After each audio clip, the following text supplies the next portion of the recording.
Hello, ladies and gentlemen. Welcome to the Crap Café. I'm your host, Cypherpole Trent, and what if I told you that Captain Kuro, one of our earliest antagonists in all of the One Piece series, has a hidden backstory that Oda has only now, in the most recent story arc, quietly revealed in the background. A backstory that, much like the despicably drippy Arlong, fully elucidates his motives, personality, and adds a whole new layer of context to his character. So let's get right into why I believe Captain Kuro is a former member and a failed candidate of Cypherpole 9. But in order to theorize, we're going to first need to examine CP9 itself, to see if it's even possible that Kuro even could be a former member of the organization. In fact, there's a lot of interesting information that we've just recently learned in the story, specifically regarding CP9 and its members. The world government's Cypherpole program is a series of 10 secret agencies trained to perform various forms of espionage and information gathering activities. While the existence of Cypherpole 1 through 8 is actually well known to the citizens of the One Piece world, there are actually two agencies that are kept completely off the record: Cypherpole 9 and Cypherpole 0. CP9 is specialized in assassination, destabilization, and undercover operations. Officially speaking, this branch of the government does not exist, and in order to guarantee its secrecy, the world government seems to focus on two key security measures. The first measure is in the recruitment stage. You see, the organization is composed entirely of war-orphaned children from islands that are unaligned with the world government. This is the case for characters like Rob Lucci. It's also composed of the children of existing world government operatives. This is the case for characters such as Khalifa and Spandam. By recruiting in this unorthodox way, the government can ensure that the organization is made up of people who, on paper at least, don't exist. These children are then adopted by the state and forced to spend their lives as soldiers, loyal to the government. They are put through a rigorous training process in order to learn the 6 powers and the skills necessary to become an undercover agent. However, for the government, failure is unacceptable. Any trainees that are unable to master the 6 powers, who fail elsewhere in their training, or even for failing in one of their missions, may be terminated from the program, which gives us a great opportunity to examine their second security measure. If somebody is terminated from Cypherpole or attempts to go AWOL, they will be hunted down and imprisoned, killed, or worst of all, promoted to CP0. In fact, we see firsthand in the story the execution of Nero by the hands of Rob Lucci for failing to meet his expectations. And then, after the events of Enies Lobby, the entirety of the current generation of CP9 is, and I quote, forced into disgrace and hunted down by the world government. Eventually brought back where the government gave them the worst punishment of all, a promotion to CP0. During the events of Water 7 and Enies Lobby, we met 9 members of the current CP9 generation. These were Rob Lucci, Kaku, Jabra, Khalifa, Bueno, Kumadori, Fukuro, their newest recruit, Nero, and last but definitely least, their commander-in-chief, Spandam. But you see, after the events of this arc, as I stated previously, almost all of these members were promoted to CP0. CP0 is the most dangerous and conspicuous organization within all of the world government, and currently all of the living members of CP9 are now part of this division, and I do mean all. You see, if only the powerful members of CP9 were promoted to CP0, I wouldn't really question anything, but you see Spandam, the man who got beat up by Usopp from over a mile away and then proceeded to get snapped in half by Robin, well, he also received a promotion. A promotion that he doesn't appear all that happy to have received. In fact, this leads me to believe that serving on CP0 is as much of a punishment as it is an honor. This would also mean that the career pathway for anyone looking to be a Cypherpole agent is to be trained from birth to either earn a spot on CP9. If you fail and you can't meet their expectations, you'll either be killed or hunted down and imprisoned. Or if you do manage to earn a spot on the team, you will be tasked to spend your life on various missions for the government. If you fail in any of these missions, you'll either be killed or imprisoned again, or, as it seems, if you are too valuable, promoted to CP0, where at the pinnacle of your professional career, you'll be forced to serve the worst people on the entire planet until you are inevitably killed in action. So, at first glance, it would seem that the world government has actually managed to successfully find a way to prevent any information leaks and ensure that anyone who leaves or fails them dies. If you don't fail them and you're able to successfully live your life as an agent for the government, it seems they've found another way of trapping you. You see, by taking the children of their current Cypherpol agents and training them to become soldiers of the government as well, they can ensure that their older, more experienced agents won't abandon their children and escape the organization. If you weren't already aware, not only is Spandam's father the leader of Cypherpol 9's previous generation, but the man standing behind him on the day O'Hara was destroyed is Lasky, Khalifa's father. Which means that there are actually at least 2 legacy admissions in Cypherpol 9. So with such a secure process, is our theory about Kuro already dead in the water? Well, actually no, not at all. Within the land of Wano, we were introduced to another former member of the Cypherpol organization, a former member of CP9 who actually managed to escape with his life and successfully live in hiding. A man who goes by the alias Who's Who. Who's Who spent his youth developing as an agent right alongside Rob Lucci, Jabra, and the other members of CP9.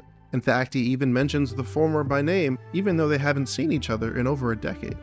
Unfortunately, however, for Who's Who, while he may have been talented, he was no match for the mighty red-haired Shanks and his crew. While on a mission to escort a certain fruit of no renown, his cargo ship was raided and the treasure he was tasked to protect was stolen, allegedly only due to a small mistake on Who's Who's part, which, let's face it, if his fight with Jinbei is any indication, was probably due to him telling the red-haired pirates either about its existence or its importance, as it seems he is completely unable to keep a secret. So his punishment for losing the fruit, per the standard procedures, was termination from the program, and he was forced into imprisonment for an unknown period of time. After said time had passed, by the grace of Nika, he was eventually able to escape his prison, where he took to the sea. Utilizing the assassination skills and techniques taught to him by the world government, he became a fearsome and notorious pirate on the Grand Line, hiding his identity under a mask and going by an alias for fear of the world government locating and assassinating him in order to prevent any top secret information from leaking out. In fact, looking at the reaction of CP0 when they finally discovered Who's Who's existence, we can imagine that his time spent captaining the former Who's Who's pirates is probably what attracted him enough government attention in the first place that he chose to become a Tobiropo in the Emperor Kaido's crew, potentially only aligning himself with Kaido for his own protection, as Cypherpol needs direct permission from the Gorosei in order to engage with an emperor or their crew, under any normal circumstances at least. So now that we know that it certainly could be possible for there to be other former members of Cypherpol lurking in the One Piece world, let's examine Captain Kuro to see if he shares any traits or similarities with the Cypherpol organization. So let's begin by assessing the ages of both the CP9 members and Captain Kuro to see if he's even in the same age range as the other assassin members, as they have all been trained together since childhood. So first up, we have the youngest member of CP9, Nero, who got dropped, shot, and dropped again by his own crew. So because of his likely death, and to keep the list simple, we're going to be following the ages of the characters in the pre-time skip era. So at the time of Nero's likely demise, he was 20 years old. Next is Kaku at age 23, Khalifa age 25, and Rob Lucci at age 28. There's a 4-year age gap until Fukudo at age 23 and Bueno age 30. Now next up is where Captain Kuro could potentially slot in at age 33, where he would be closely followed by Kumadori at age 34 and Jabra age 35, making Who's Who the oldest known member of the current generation of CP9 at the ripe old age of 36, at least during the events of Water 7. So does this explain why none of the other members weren't imprisoned alongside him? As 11 years prior, a majority of the members would have still been teenagers in training, so did none of them accompany him on the mission? But at the same time, would only a single agent have been sent to handle such an important operation? Either way, now that we can establish a basic link between Captain Kuro and the organization based on the ages of the members, let's break down some of his accomplishments as a pirate to see if his skills would be worthy of Cypherpol. Captain Kuro, during his career as a pirate, gained notoriety as one of the most fearsome pirates within all of the East Blue and earned himself the nickname Kuro of 1,000 Plans. It's even noted in an SBS that he's the second smartest man in all of the East Blue, specifically, as Oda mentions, only behind Ben Beckman, the right hand of the Emperor Shanks. Actually, it's quite interesting that Oda seems to know concretely that Ben is smarter, but we can come back to that. Regardless of whether or not he's second place, to earn the title of 1,000 Plans shows that he must have some innate talent, or much more likely, a lot of training or experience in planning and executing military operations. In fact, would it shock you if I told you that Kuro's plan to infiltrate Kaya's family is actually identical to CP9's operation to steal the blueprints from Pluton from Iceberg and Water 7? Let me explain. The undercover operation of CP9 and Water 7 can be broken down into 4 key stages. First is begin the operation by assuming a deep undercover role. In the case of Water 7, all of the members of CP9 were each given a new identity and even go as far as to train and study in different fields to learn how to best play their role, all in order to pursue their next goal. The second stage is to begin infiltrating the life of the target, their business, their favorite bar, anything you can do to gain intel and favor with them and their associates, slowly growing closer and closer until your goal is within reach. However, every operation must eventually come to an end. The Water 7 infiltration was given a timeline of 5 years to work their way into the Galley Law Company, before initiating Stage 3. Stage an attack on the target, with a ready scapegoat to blame for the event, in this case Nico Robin and the Straw Hats, using this chaos to assassinate the target and acquire any remaining information. The last and final step is simply to collect whatever intel or treasure that you were tasked to acquire and head off into the night like a bandit. And this all lines up with Kuro's plan 1-to-1. Infiltrate Kaya's family under the guise of a weak, well-mannered butler. He spent years getting closer to the family, and more specifically his target, Kaya. I believe that eventually he was able to kill her parents after learning when and how he could get rid of them without anyone knowing or suspecting him. Then, once Kaya was orphaned, he became her sole paternal figure in life, bringing him even closer to her and erasing any suspicions that people may have if she so happened to die in an accident. In fact, he may have even been poisoning Kaya for some time, but only enough to make her weak and bedridden, which, if you follow the dentist system you would understand, would only serve to make her more dependent on Kuro and increase her trust in him even more. This is actually something that I was pleasantly surprised to see the live action confirm directly.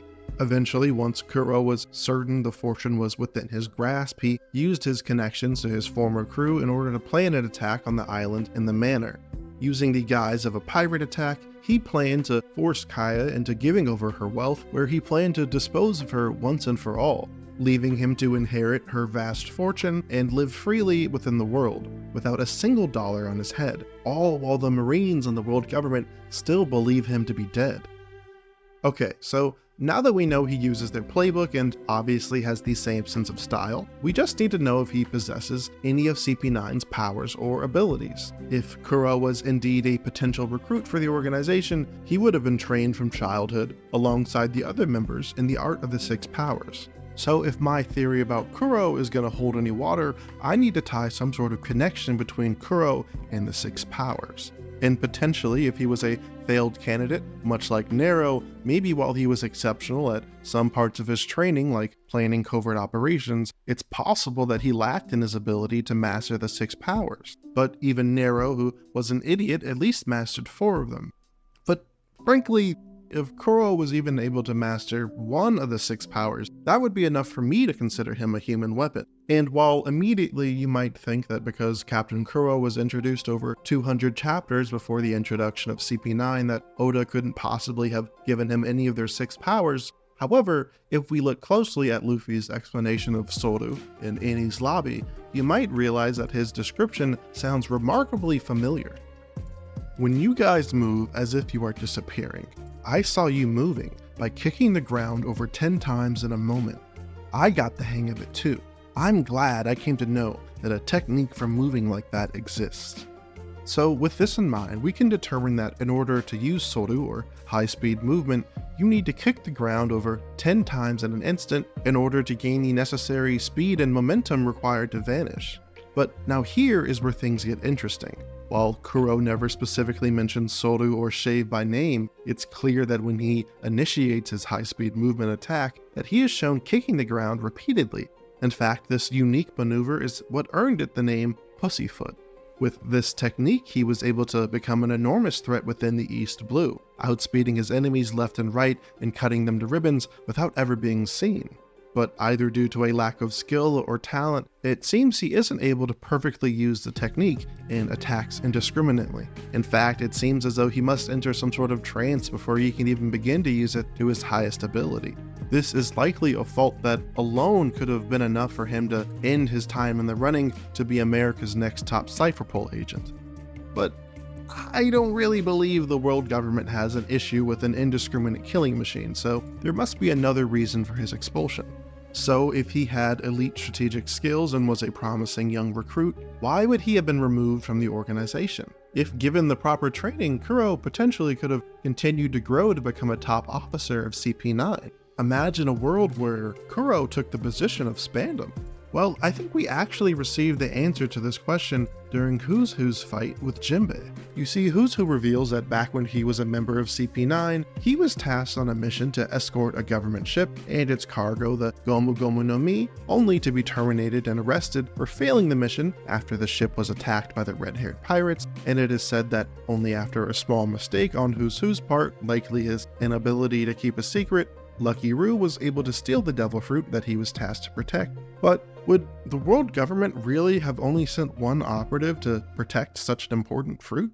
If we use Nero's age of 20 as a potential starting point for rookie agents, then looking back 11 years from the beginning of the story, you will notice that the only members of CP9 that were above the age of 20 would have been Who's Who at age 25, Jabra at age 24, Kumadori at age 23, and now, lastly, Kuro at age 22. Not to mention, if Kumadori and Jabra weren't kicked out of Cypherpole, doesn't that mean that they weren't assigned to the mission? Obviously, there's no way their presence would have changed the outcome, so the fruit would have still been stolen, and they didn't receive any punishments that we're aware of. Plus, it would make a lot more sense to send Kuro and Who's Who as opposed to any other combination of the four. Kumadori and Jabra are both idiots, and if we take Who's Who's word at face value, it's possible that, like Lucci, he was the strongest active member of CP9, at least at the time that he was still a part of it. So by pairing Who's Who, your strongest soldier, with Kuro, who while not as talented as the other two, was an expert strategist, you've successfully made an optimal pairing. In fact, if Kuro was indeed on that ship in the east, that would not only explain his actions, but also his motivations throughout the story. The earliest canon instance we have in Kuro's timeline shows us a glimpse of him as a gloomy pirate, despite achieving notable success and notoriety as a pirate, which is actually quite an accomplishment in the world of One Piece. And it's around this time in his life that he fakes his death and begins to enact his plan in Syrup Village.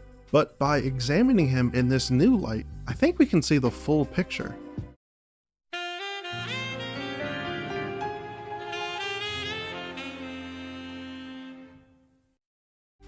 So, my theory is that after spending his formative years being trained as a weapon for the world government, Kuro aspired to be a great agent of CP9. And while he may have lacked in his development in most of the six powers, his high IQity for Soru and his impressive strategic skills made him a skilled assassin worthy of the ranks of CP9. Unfortunately for Kuro, after his senior officer botched a transport mission by leaking their secrets, the two were hunted down and imprisoned in a secret world government prison before he and Who's Who were able to escape to the sea. It was there that the two had no other options but to look to piracy to raise their station in life.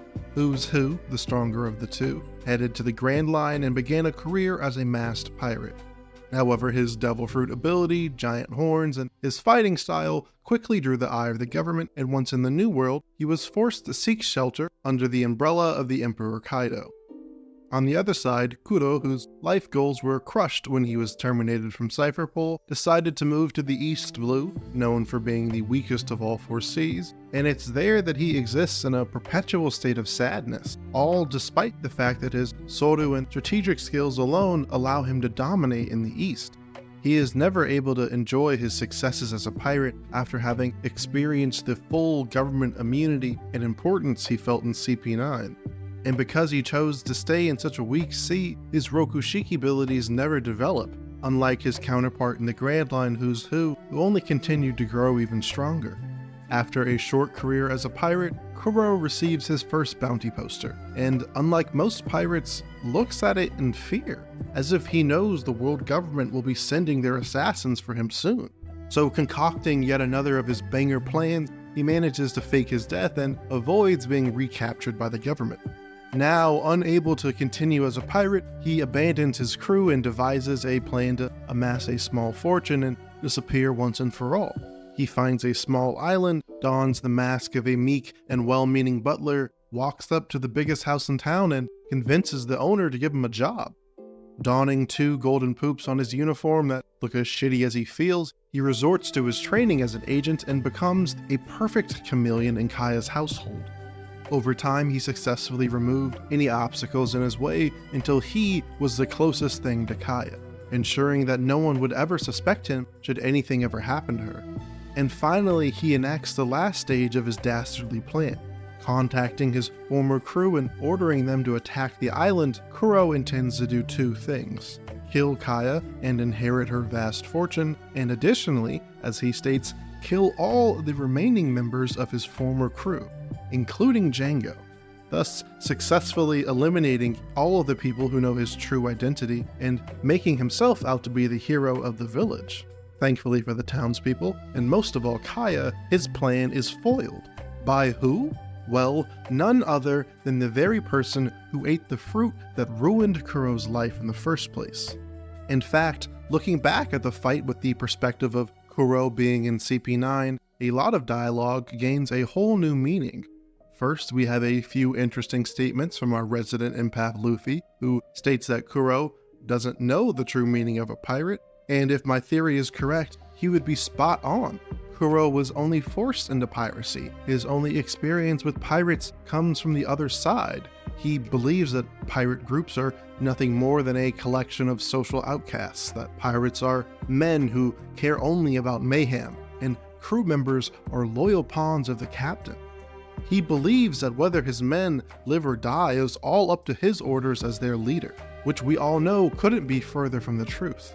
We also have the information Kuro mentions about constantly being chased by bounty hunters and government dogs. The first time through the story when we hear this, it actually makes sense to assume that this is just the typical life of a pirate with a wanted poster, but upon repeat viewings, seeing as how few bounty hunters in the story actually go after the Straw Hats, Kuro, being as frightened as he is, really only makes sense when looked at through the lens of Kuro being persecuted for his relationship with Cypherpole. And after hearing Kuro's complaints, Luffy again says how unfit he is to be a pirate. But I'm sure some of you may be wondering, if Kuro was indeed on that escort ship, then why doesn't he recognize the Gomu Gomu no Mi? Well, there's actually a really simple answer to that. He does recognize it. Would it shock you if I told you that despite stretching on numerous occasions, Luffy's battle with Kuro is actually one of the few fights in all of One Piece where Luffy only uses a single named Gomu Gomu no attack? Do you know where? At the very end of the battle. After successfully wrapping his arms and legs around Kuro before he can shave away, Luffy cocks his head back and launches a crazy Gum Gum Bell straight into his forehead. And once it makes contact, Kuro immediately loses consciousness. However, in the moments leading up to that, a series of images flashes through his mind. While at first you might assume that it's simply his whole life flashing before his eyes, I think he might be going back through his memories in a sort of Jimmy Neutron brainstorm kind of way in order to think of the last time that he's heard that name before. However, before he can find his answer, Luffy knocks him out cold. But if he took a little longer, would Kuro have flashed back to the name of the fruit that ruined his life? then only to come back again and ruin his last chance of a good life and a plan 3 years in the making? Our last glimpse of Kuro in the series is probably the most telling of all. Kuro, again on the run as a pirate, sits solemnly at his desk beside Luffy's first wanted poster, with none other than the sun peering through the window behind him. So, do you believe Captain Kuro could have been a former agent of Cypherpol? What do you think happened to him after Syrup Village? The only information that we currently know about him is that he is alive, so do you think Kuro is out there finally living his best life? Or do you think he was eventually captured by the government? If he was, I don't think they would simply kill or imprison him again. Why waste such an incredible mind? Maybe in a section of the story where our earliest antagonists are returning left and right, we'll be reunited with Kuro once again. After all, it's clear that he still remains in the back of Oda's mind, so if you're a fan of Captain Kuro as well, let's keep our fingers crossed that he may soon return to the story, potentially alongside the other members of CP9 as one of the newest members of CP0, but maybe this time with a few new moves. And if you disagree with this theory or you think I missed anything, please let me know in the comments below. If you like the theory or if I at least kept you entertained, please leave a like on the video, and if you want to see more of me, check out my video about Don Krieg and how he too has a whole backstory that Oda has been silently telling in the background. So thank you for stopping by the Crap Café, and remember to subscribe and stay tuned for more of my One Piece theories. Gotcha. Hello, ladies and gentlemen. Welcome back to the Crap Café. I'm your host, Don Trenton, and today, class, I want you to go ahead and open up your textbooks and flip all the way back to the East Blue Saga of One Piece, one of the few sagas within all of the series that has main antagonists who completely vanish after the events of their arc. A rather clear deviation from most of the more recent antagonists in the series who often continue to loom in the background, only awaiting their time again in the spotlight. And this would certainly be the case for 3 of the main antagonists of the East Blue Saga, the Fishman Arlong, the Black Cat Captain Kuro, and the Iron Pirate Don Krieg. But is Oda really an author who would so callously throw these characters to the wayside? I, for one, choose not to believe that. So today, I will be doing the legwork of exploring the background of a certain Don and showing exactly how Oda secretly revealed his connection to a certain family, as well as his true goal within the story. But before we can lay down the foundation for this theory, I first want to prove that Oda at least has an interest in expounding on these long-forgotten characters. And thankfully for my case, within the first arc of the New World Saga, Arlong's past and backstory are front and center during the events of Fishman Island.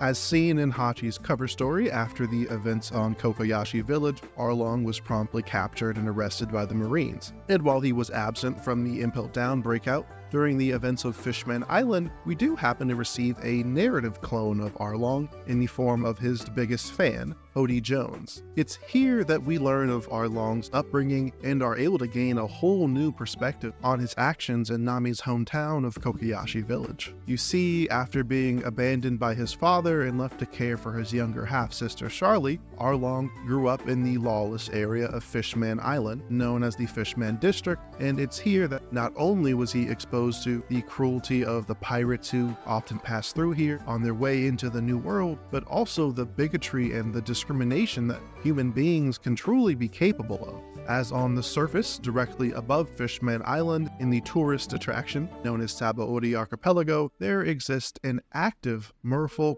trafficking operation, in which mermaids and fishmen alike can be bought and sold for a high price, meaning that Arlong would unfortunately go on to have a lifetime of negative experience with humans. His worst experience of all was the assassination of his longtime hero and captain, Fisher Tiger. And it was only after this life of constant oppression at the hands of humanity that Arlong decided to settle in the East Blue, said to be the weakest of all 4 seas, in pursuit of, in a way, reenacting his trauma upon the citizens who reside there. By raiding several towns and a series of neighboring islands, Arlong and his crew, using their superior strength and abilities, successfully claimed their own territory in the east. It's there that, as we know, he began to charge the residents of his new territory a fee of 100,000 berries per adult and 50,000 berries per child, and this fee would need to be paid every month in order to prevent the destruction of their island by Arlong's own hands. essentially mirroring the practice of the celestial dragon's heavenly tribute, in which the islands all around the world are forced to make a sizable contribution in order to receive aid from the world government. Aid that comes in the form of protection from pirates by the Navy and their Marines.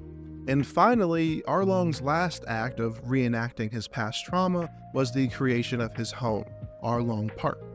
This was built in honor of the Sabaody amusement park, the archipelago's biggest attraction, a place that, for the longest time, both he and most fishermen children could only stare at with envy, while the humans who inhabit the island get to enjoy the park to their liking. And with this insight into Arlong's past, we learn that everything he was doing in Kokoyashi Village was only an attempt of gaining control of his past childhood traumas. It completely reinvents his character and explains his otherwise terrible behavior. And incredibly, it's something that we only learn about some 600 chapters after Arlong's last physical appearance in the series. And thankfully for us, kind of proving that Oda doesn't really forget about his past antagonist. So let's take a moment to examine the post-time skip era of the story and see if we can locate any sections where there are some ties to Don Krieg. And while at first it might sound like it's a really daunting task, I was actually able to find it pretty quickly. It might surprise some of you, but the answer is in Dressrosa. See, not only is this the first time we hear the title of Don since Krieg's departure from the story, with the introduction of Don Chenjiao, but we also meet a character within his family that looks remarkably similar to Krieg, Chenjiao's grandson and the 13th leader of the Hoppo Navy, Don Sai. But that leaves us with two questions. First, why do Don Chenjiao, Don Krieg, and the newest of all Dons, Don Sai, all share a title? And secondly, why do Krieg and Sai share such an uncanny resemblance? If you hadn't already noticed, Don Krieg and Sai have the exact same facial structure, and even their natural hair pattern is the same. Yes, while at the time of his introduction, Krieg is sporting a rather sleek fade, when we take a look at his old Wanted poster that was briefly shown in the story, we can see a much younger Krieg with longer hair, and while still blue, he's the spitting image of today's Don Sai. But while they look very similar, they are two very different skin tones, so shouldn't any possibility of them being related be ruled out? Well, if you bust open your old science textbooks and go to the section on Punnett squares and genetics, you may realize that darker skin seems to just be a recessive trait within Chenjiao's family, as both Chenjiao and Bu have much lighter skin than Sai. In fact, Sai is the only one with darker skin at all. So does this prove that Krieg could at least possibly be related to the Chenjiao family and the Hoppo Navy? Well, let's not get too far ahead of ourselves. First, we'll need to establish an actual timeline link between Krieg and the members of the Hoppo Navy to see if there's any place that he may fit into their history, and see if there's a connection between the two that may prove some sort of association. At first, it might be easy to shrug off any potential connections between Krieg and the Hoppo Navy, as Krieg is a pirate from the East Blue, and the Hoppo Navy is based in the West Blue and operates within the Grand Line. In fact, the West Blue, if you're familiar with the One Piece map, is a trip across both the Red Line and Grand Line away. But while I say Krieg is from the East Blue, I can't say that with any certainty. Our earliest known moment in Krieg's timeline is actually his escape and takeover of a prison ship in the East Blue, meaning his country of origin and early childhood years have never actually been determined, which is really all the wiggle room that I need to start theorizing. So just who are the Hoppo Navy and how might they relate to Don Krieg? To understand the Hoppo Navy, we're first going to need to understand a little bit about the kingdom in which they serve, the kingdom of Kano Kuni, not to be mistaken with the name of the country in our most recent arc, Wano Kuni, but similar to Wano's resemblance to real-world Japan, Kano is the One Piece equivalent of China, located in the West Blue and controlled by their ruler, King Ramen. And don't flame me in the comments, that is not a joke, that is his real name, you take that up with Oda. But this world government-aligned nation holds a long-kept secret. You see, Don Chenjiao, Bu, and Sai represent the latest generation of the leaders of the Kano Kingdom's navy and secret pirate fleet, the Hoppo Navy, with Chenjiao, the 12th leader of the Hoppo Navy, currently serving as its temporary leader, while his grandson Sai, the future Don and the 13th leader of the Hoppo Navy, continues to grow and develop. While in this probationary period, Sai acts as the first commander of the Navy. And last, but very much least, we have Bu, Sai's much more than disappointing younger brother, who has somehow managed to secure a position as the Happo Navy's second commander. The Happo in the Happo Navy, when directly translated to English, means eat treasures, representing the purpose of the Happo Navy itself, the kingdom-sponsored raiding of treasure and goods for the purpose of amassing a massive amount of wealth for the sake of the Kano Kingdom. You see, for the previous 13 generations, the Happo Navy has performed this task diligently, collecting treasure on their various expeditions and storing it in the country's treasure repository, located within the Jewel Ice Sheet, a cavernous area within the iced continent that possesses regenerating ice. This allows the massive fortune to be kept safely out of reach despite its visibility, as only the leader of each generation of the Happo Navy is capable of splitting the continent using their clan's ultimate technique, the Hashoken, essentially acting as both the strongest warrior and the key to the kingdom's treasure. So going back to our theory, if Krieg was in fact part of the Chenjiao family, as the eldest of the three grandsons, he may have felt some sort of claim over the position of 13th leader and Dawn. But since we know that Sai was chosen in the end, could his rejection from that position be part of what drove Krieg to leave the Happo Navy? If Krieg wanted to be the Dawn and gain access to its treasure, yet was denied for being unworthy, that easily could have sent him on the power trip he's been on since his introduction to the story. In fact, there would have even been ample opportunity for this event to occur, as unfortunately for the Kano Kingdom, at the height of the pirate career of its 12th leader Don Chenjiao, they caught the eye of the legendary marine hero Monkey D. Garp, and Chenjiao's mighty drill head was destroyed. After this crippling loss, the Navy needed to select its next leader, someone capable of serving the role that Chenjiao had held for many years and to continue the tradition of their forefathers. While we don't know exactly how long ago this event took place, it's safe to say it was somewhere within the range of 1 to 2 decades ago.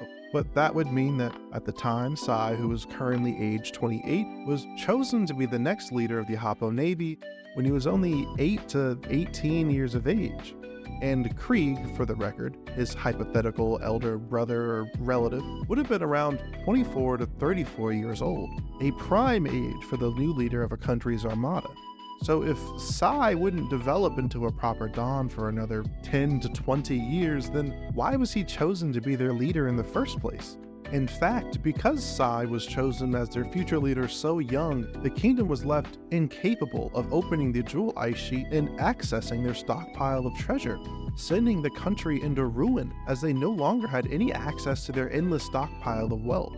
Ultimately, this loss of both their greatest warrior and key to the kingdom's wealth was too much for the country to handle, and set it on the downturn it's been on for over the last decade, culminating in the state of the country as we see it just before the events of Dressrosa, in which the kingdom is in the middle of a losing war, with a crippled naval commander and forced to wait on the development of their next leader and their future Dawn, Sai.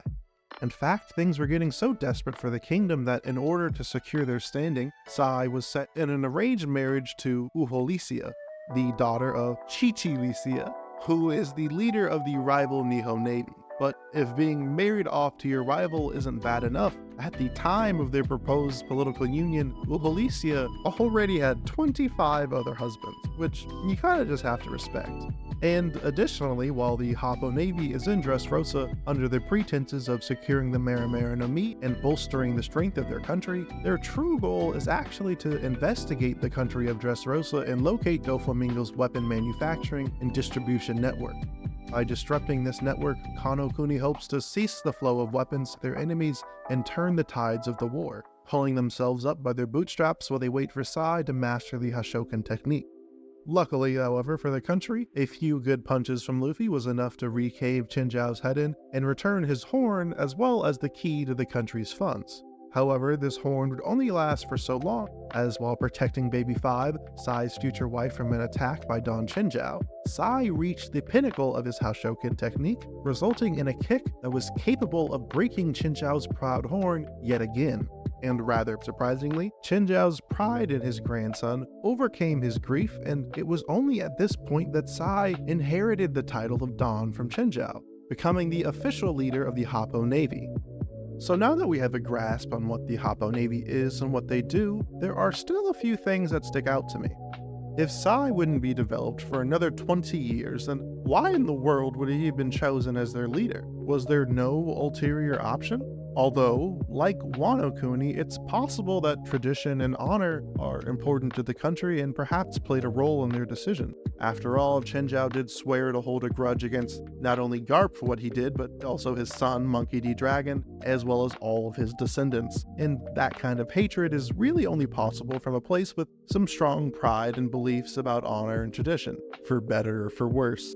So to get a peek as to what could have happened in the Happo Navy's past, I think it's best if we look elsewhere in the story, at a similar conflict during a transition of power, the battle between Akainu and Aokiji.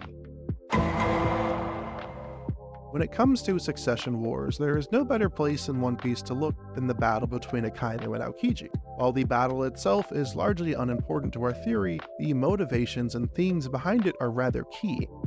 Although Akainu is the current fleet admiral, it was actually Aokiji who received the nomination for the position from the previous fleet admiral, Sengoku.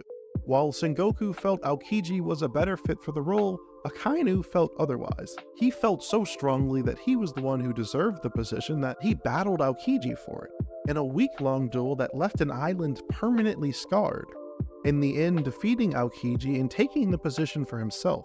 And while many of you know, while both of these men are from the Marines, the two couldn't be any more different, in both their values as a leader to their ideological beliefs. Sengoku noticed this fact and was aware that the promotion of either man would set the organization as a whole on either one of two very different tracks. And that is exactly the situation that I believe Don Chenjiao found himself in. I believe that Chenjiao, after his destruction at the Fists of Garp, was forced into choosing between two options. The first being electing his second grandson Sai to become the next Don. Even though he was too underdeveloped, he had the makings of a great man and leader. But doing so would doom the kingdom to over a decade of hardships without the majority of the kingdom's funds. But his other option was even worse: give the position to Krieg.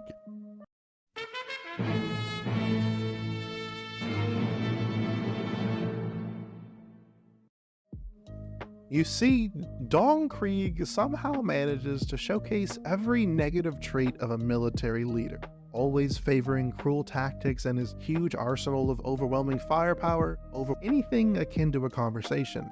He is, and has always been, incapable of any sense of honor, nor can he be sympathetic for anyone. Krieg is characterized only by his cruelty, dishonesty, and arrogance. In fact, Dong Krieg's legacy of cruelty began from his earliest known moments in the story, such as his time spent attacking Marine ships after flying a white flag, raiding passenger ships while posing as a Marine vessel, and even disrespecting the genuine display of respect that both Sanji and Chef Zeph presented to him when they offered him free food to end his dying hunger. Imagine if someone like that were in charge of a pirate navy. Oh, wait. That's right, we do see Dong Krieg acting in his long-awaited position of Dong. In fact, this would perfectly explain every action that Krieg has made in the story thus far. If he, like Arlong, is looking to live out some sort of childhood fantasy by becoming the next Don of his own pirate navy and creating his own power and fortune, then maybe Oda has been hinting at this backstory the entire time. I theorize that after his much younger cousin/brother was selected over him for the position of 13th leader, Krieg abandoned the country of Kano in pursuit of attaining his birthright in one form or another.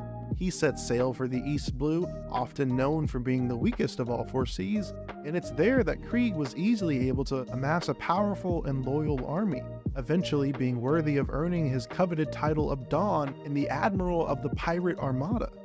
Once Krieg had amassed the largest fleet in all of the East Blue, he moved his sights to the Grand Line, where he and a fleet of 50 ships set sail with plans to raise havoc over all of the Grand Line. Unfortunately for Krieg, on the 7th day of his journey in the Grand Line, he had an encounter with one of the 7 warlords of the sea, Dracul Mihawk, and after no doubt instigating a fight with him, Krieg's fleet was completely devastated by Mihawk.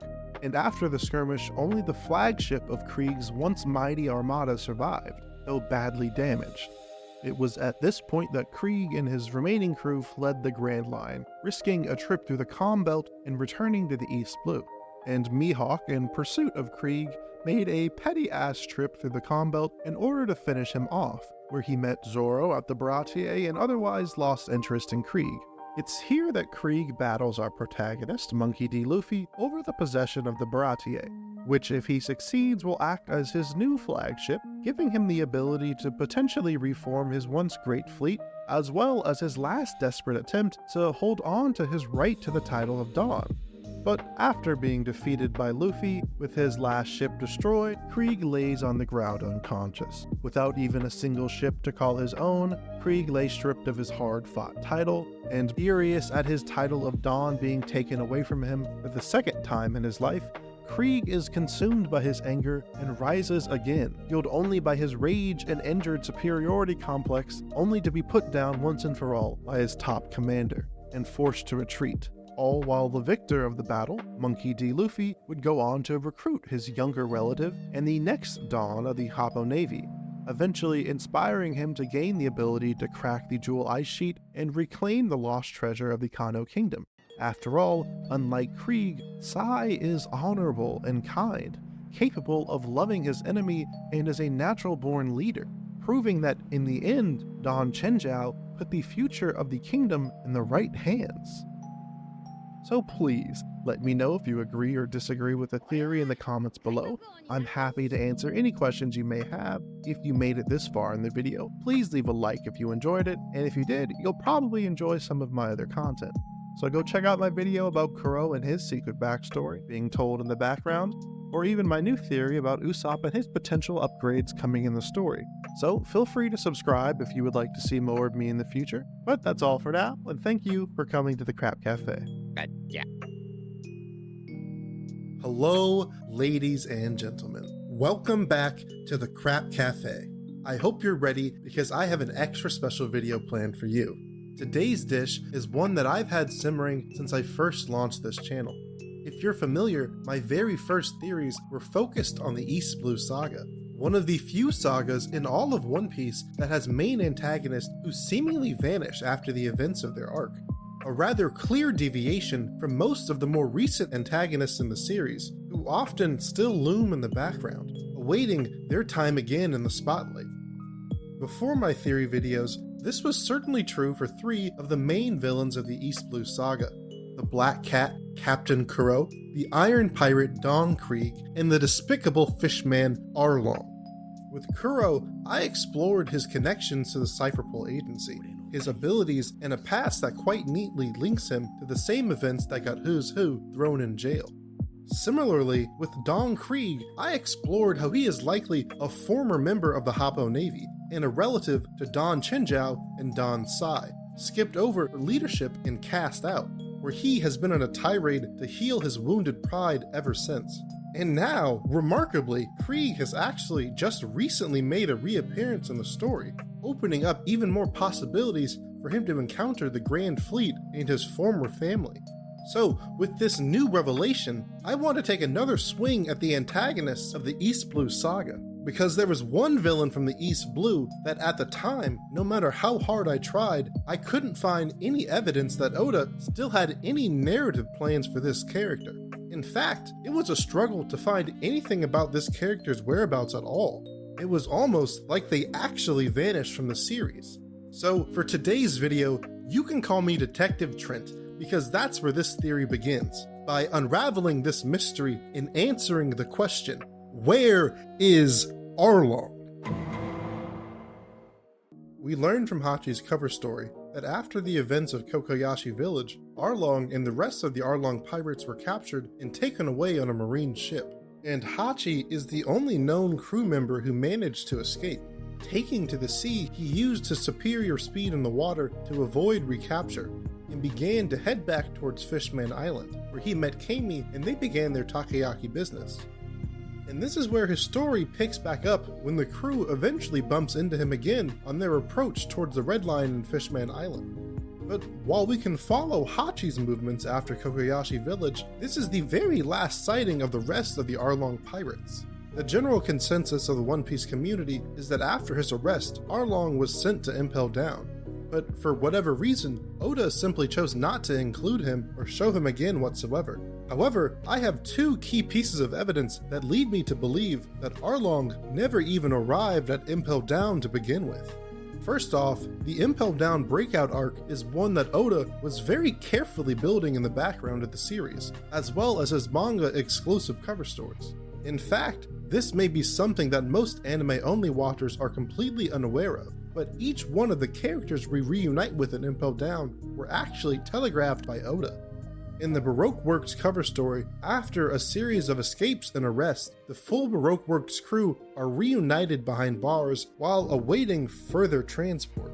It's here that they band together and bust out yet again. However, this time, the senior members of the crew decide to sacrifice themselves to let their comrades escape and allow themselves to be taken to Impel Down, where they would sit and wait for over 200 chapters before we ever saw them again. But from that point, their presence in Impel Down was guaranteed, whether the story would ever take us there or not. Additionally, Buggy, the only other character we reunited with in Impel Down, was also shown in the corner of some newspapers for the most eagle-eyed of viewers. We can even draw further comparisons by looking towards the New World section of the story, where even Doflamingo has been imprisoned there. And even more recently, Oda made an effort to point out the capture of King, Queen, and Weevil by Green Bull, meaning they will also be moving into the prison system soon, hinting to some that Oda might be planning some sort of Impel Down 2.0. So if seemingly every character, relevant or not, has had their movements painstakingly tracked, then why is it that Arlong is the only one getting the silent treatment from Oda? It's not like he didn't have a cover story showing him being carted off, and it's not as if Oda forgot about him completely, because he gave him a pretty sizable backstory in the Fishman Island arc. It can't even be an issue of timing, considering that Crocodile's crew were all admitted into Impel Down by the time that Luffy and the crew were fighting CP9 on Enies Lobby. So if Arlong was headed to Impel Down, he certainly should have arrived long before the point of the breakout. So we have to ask, once again, where is Arlong, and why didn't we see him in Impel Down? Well, this actually leads perfectly to my next point, because maybe this isn't something that has anything to do with Arlong in particular. Now, bear with me for a moment, but I just want you to stop and think back to Impel Down. Specifically, I want you to envision as many of the prisoners as you can. Now, I want you to stop and think about this. With the exception of Jinbei, who was only on timeout in Impel Down until after the war, there isn't a single fishman to be seen in the prison. In fact, there was also another big shot fishman that some of us were hoping to possibly see in Impel Down. Someone who we know for a fact was taken through the gates of justice in Enies Lobby. I'm talking about one of the manliest men in the series, Frankie's adopted father, Tom. Once you really begin to think about it, it's not just Arlong, but every single fishman that's been taken by the world government has seemingly vanished. Where are they all going? Are they being executed or taken elsewhere? Well, in this case, I don't think our missing fishmen have all been executed. Instead, I think they may be receiving a much more terrible fate. You see, while it's not often thought about, merely the existence of Impel Down, the great underwater prison, implies the use of fishman slavery by the world government, as, quite frankly, no one else would be capable of building an underwater castle. And not only has the world government's use of fishman slavery long been documented, we were even given a few details as to the extent of this slavery, as humans only started to consider fishmen as more than mere fish roughly 200 years ago. If humanity has been subjugating and enslaving the fishman race for the better part of a millennia, then it's almost certain that the celestial dragons are still secretly practicing this egregious act.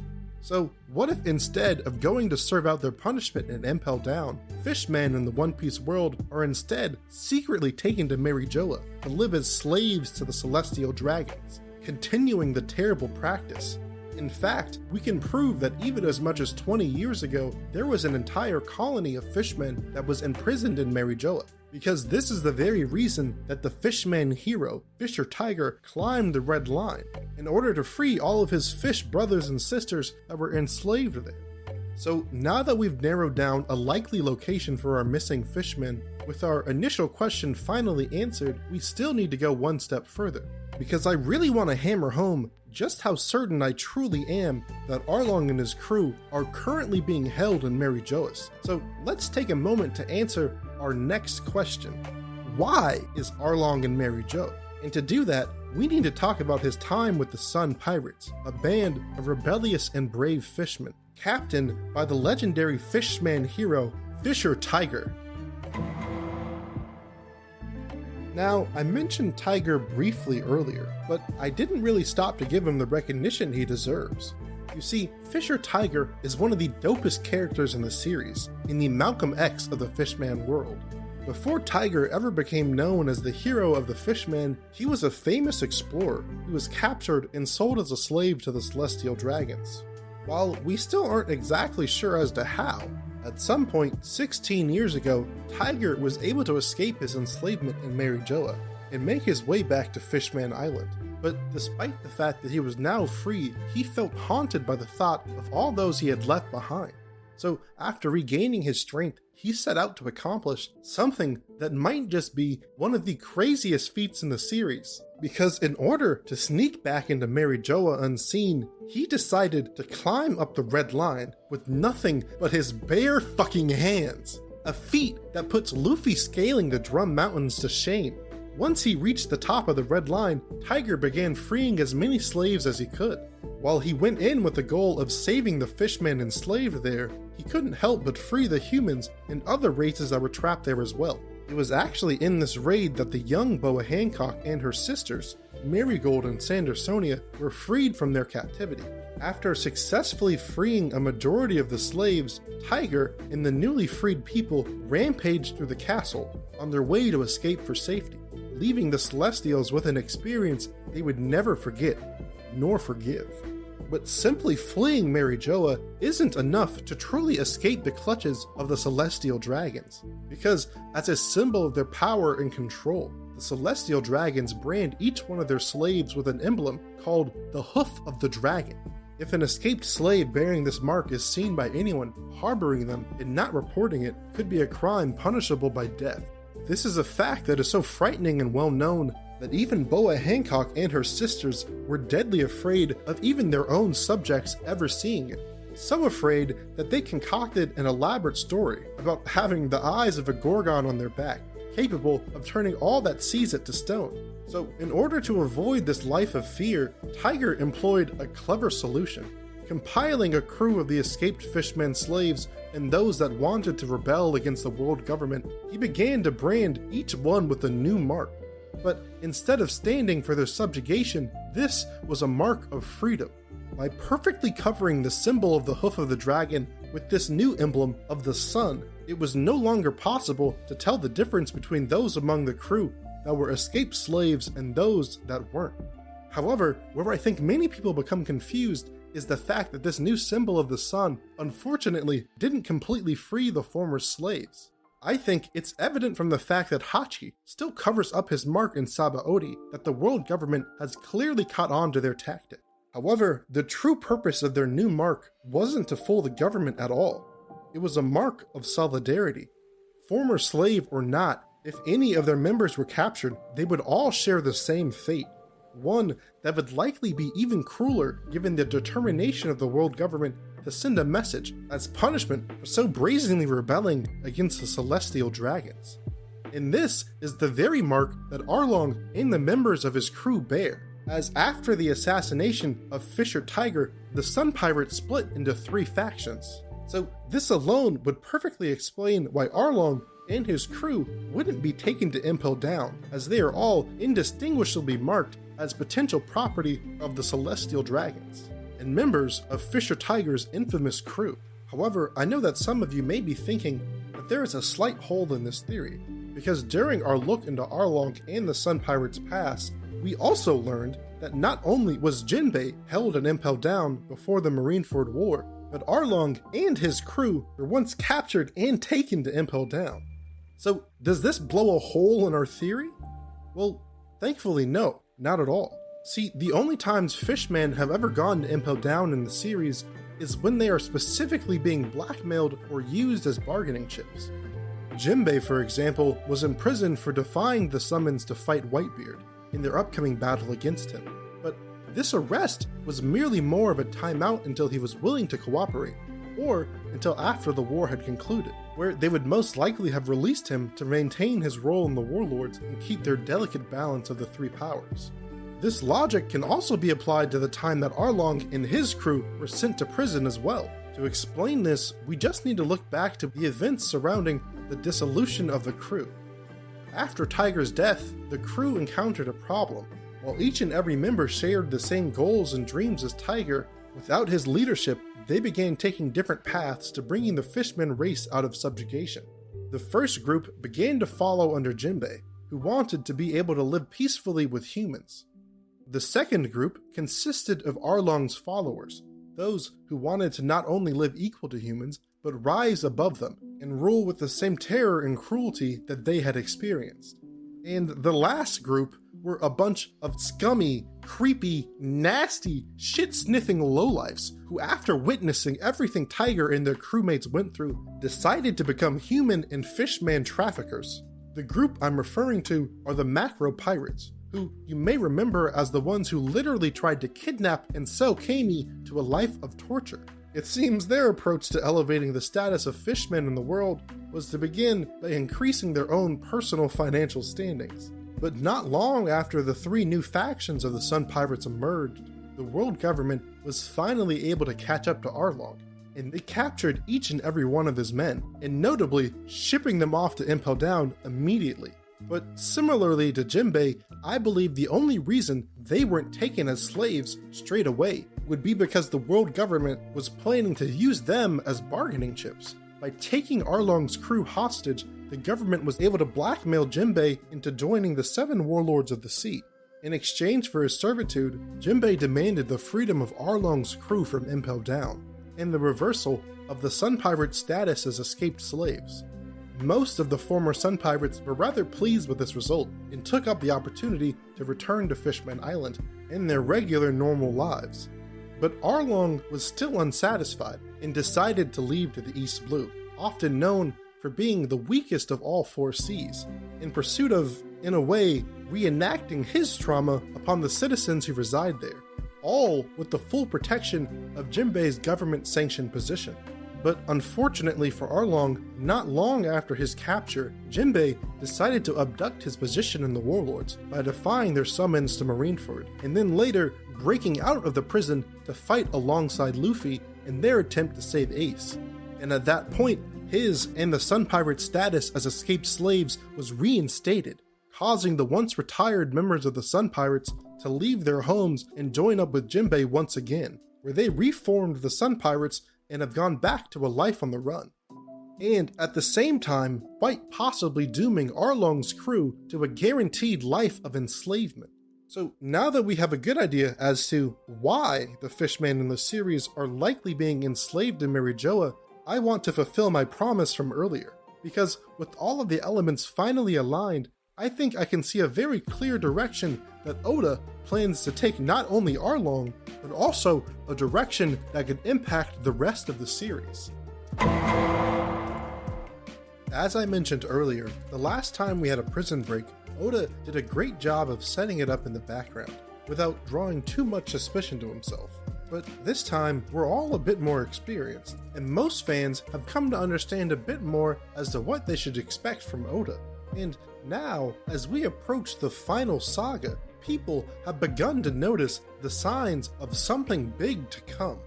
Our first major sign was just after the conclusion of Wano, when Marco returned to Sphinx Island, only to discover the town was recovering from a recent battle.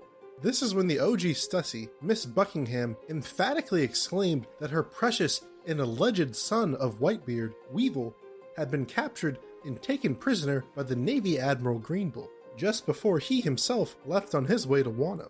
But Bakken doesn't just inform us of the recent ongoings of the island, she specifically requests Marco help her in rescuing her son, hoping that even the faint possibility that he is Newgate's son is enough for him to go along.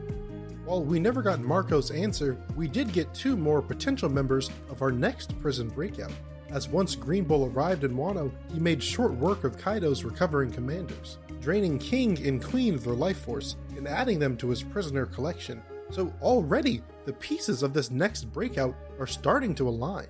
Our role of breakouter goes to Marco. King and Queen rather fittingly serve our role of King and Queen, and of course, this rather unfortunately would make Weevil our new ace.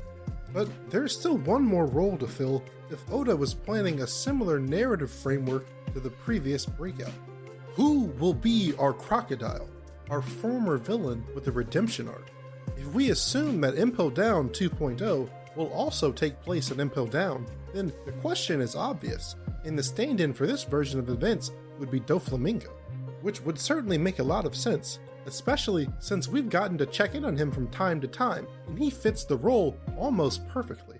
But I want you to stop to consider two things. First, Doflamingo is an asshole, through and through, and while Oda has let us have glimpses of Mingo down in Impel Down, it's important to note that he's also gone out of his way to show just how locked down he is. Not only is this man chained to the wall, but Magellan is posted outside of his cell day in and day out. Additionally, now that the events of the story are reaching their peak at the far end of the New World, bringing the focus of the story all the way back to the Paradise half of the Grand Line at a time like this seems like a strange idea from a narrative standpoint at least. But what if there was another location where this breakout could occur? One that quite recently in the story has been highlighted as the battleground between the Celestial Dragons and the Revolutionary Army. That's right, what if Marijoa will be the location of our Impel Down 2.0? And I think Oda has actually been secretly building to this in the manga. Since the start of Egghead, we've learned more and more about the starvation tactics currently being used by the Revolutionary Army to apply pressure to the Celestial Dragons.